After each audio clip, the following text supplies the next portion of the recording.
Hey guys, welcome to my channel. Why don't you guys sit back and enjoy this video? Let's go for a ride.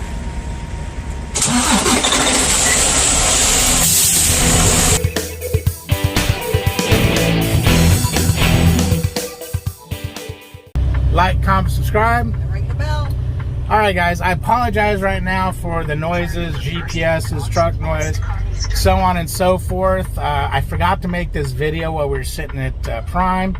I was talking to a driver and we were discussing it, and I thought, oh, you know what? I've mentioned this before, but I'm gonna make a new video. This is kind of a reply from a driver's lineup video. He was talking about fueling and what you should do when you're picking up a heavy load. Go in there with no fuel. That way when you pick it up, you can, you don't have to worry about being overloaded. I have a little bit different theory on that.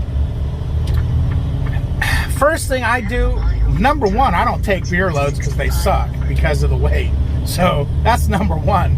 Forget the beer load. But if you got to take a load like that where they're asking you to check to bring the truck in full of fuel or 3/4 tank of fuel or whatever, because they're going to weigh it, it's going to be a heavy load. What I do is I'll look at the load. Okay, it picks up here, and say it's picking up in Ohio, it's delivering in California. Well, I don't want to run in there with a 1/4 tank of fuel and then have them load me up to 79.9, because now I'm stopping for fuel every couple hundred miles, and I ain't doing that. I don't think that's a smart thing to do. What I'll do is I always try to make sure I have enough fuel to get to my 90 within half tanks, I guess we'll say. I don't want to have to carry less than a half tank of fuel on my truck when I'm picking up a heavy load. Now, if I'm only going 500 miles, yeah, I'll go in there with the 1/4 tank because I only fill up one time. But if I'm going cross country or something, yeah, I don't want to be stopping every 15 minutes. Now, granted, one of the things he's probably thinking when he's saying all this is he's thinking of a team truck. Okay? Now, solo trucks don't generally go coast to coast, but one of the things you got to think of is what the difference is between solo and a team truck.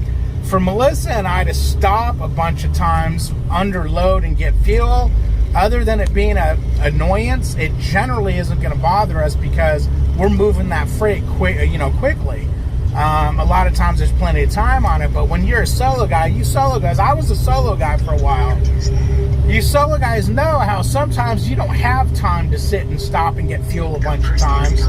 So these are all things you got to think about. Don't just automatically run in there out of fuel because you don't want to have to get reworked. Would you rather get reworked and be able to make your appointment, or would you rather stop every couple hundred miles, end up being late for your appointment, and getting a service failure? Because I'll tell you,